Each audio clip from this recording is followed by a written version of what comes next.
Hi everyone, सो एक नए vlog में आप सभी का स्वागत है। और अगर आपको अपने जीवन में कुछ भी समझ नहीं आता तो जहाँ तक मुझे अपने जीवन की जितनी भी दिशाएं मिली है, जितनी भी डायरेक्शंस मुझे समझ में आई है, उनके समझने के पीछे एक छोटा सा कारण रहा है कि किस तरफ हम हमारा ध्यान दें, या फिर जो भी चीज़ हम हमारे जीवन में एक्चुअल में कर रहे हैं वो दूसरे लोगों के द्वारा बताई गई है, और ज़रूरी नहीं कि हम उसके लिए बने हों।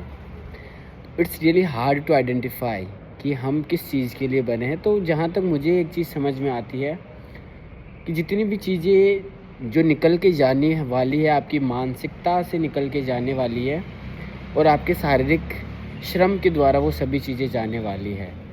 और उन सभी चीज़ों को, श्रम के लिए शरीर को एक कंट्रोलेबल अवस्था में और उस अभ्यास के लिए पूरी तरीके से हमारे को तैयार करना पड़ता है।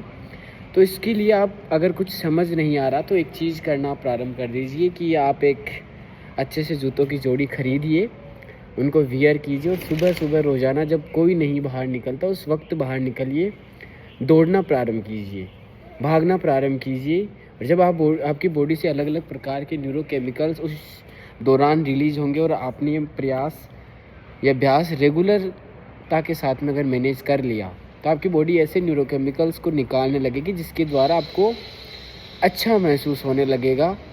आपको फिजिकल उस श्रम के अंदर भी धीरे धीरे बहुत सुकून मिलने लगेगा। वो पसीने से भरी बॉडी के अंदर उस वो बढ़ रही ब्रीथिंग के दौरान सब कुछ आपको एक नए अनुभव के रूप में अच्छा लगने लगेगा। तो उस दिन फिर आपकी बॉडी एक वेल बीइंग स्टेट में पहुंचेगी, जहां से एक विल का जनरेशन होगा, जहाँ से विल पावर आपके अंदर धीरे धीरे जनरेट होने लगेगी। फिर वहाँ से जो भी चीज़ें आपको नज़र आने लगेगी उन सभी के अंदर आप ऑटोमेटिकली मोटिवेटेड होंगे।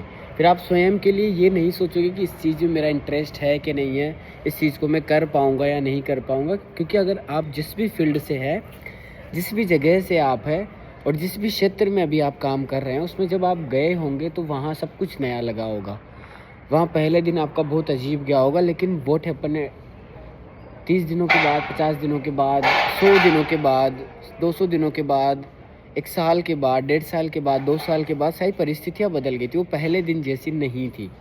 अगर पहले दिन अगर आपसे किसी ने पूछा होता कि आप किसके अंदर इंटरेस्टेड हैं, तो माइट भी आप वहाँ कहते कि नहीं, हम ऐसे नहीं, हम इसके अंदर कोई उत्सुकता नहीं रखते थे, हम इंटरेस्टेड इसमें यूजुअली नहीं हुआ करते थे। तो फिर आपने बाकी चीज़ों के लिए इंटरेस्ट का जो कंसेप्ट है वो कैसे डिसाइड कर लिया?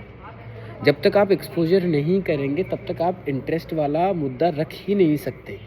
तो सबसे पहले आपका एक्सपोजर होना ज़रूरी है, और एक्सपोजर के लिए सबसे पहले हमारे को एक स्ट्रॉन्ग विल पावर की ज़रूरत पड़ेगी, क्योंकि हमारे को उस चीज़ के लिए खुद को पुश करना पड़ेगा। पुश तो हम सभी करना चाहते हैं, लेकिन हम एक अवस्था दे रहे होते हैं खुद को कि इतने समय के बाद में हम ऐसा ऐसा करना प्रारंभ कर सकते हैं।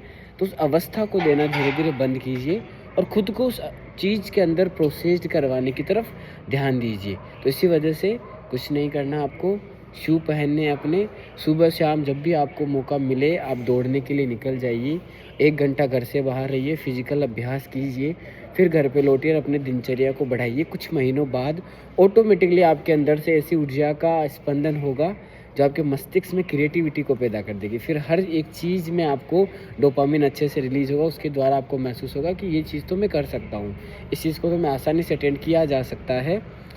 उस दिन हो सकता है आपके इंटरेस्ट का कुछ भी ना बचे, आप हर एक चीज़ के बारे में गहराई से समझना चाहो, उसके बारे में जानना चाहो, उसके साथ खुद को एक्सपोज करवाना चाहो, तो इसकी संभावनाएँ समय के साथ बढ़ जाती है। तो कम से कम ये अभ्यास कीजिए। अगर आपको किसी भी क्षेत्र में खुद को पुश करना है तो सिंपल सा ये एक फॉर्मूला अप्लाई के देखिए कि आप पहले अपनी बॉडी को कंसिडरेशन दीजिए, उसके बाद धीरे धीरे ऑटोमेटिकली आपके अंदर एक स्ट्रॉन्ग विल जागने लगेगी, इन सभी चीज़ों को मैनेज करवाएगी। Thank you so much for watching this video.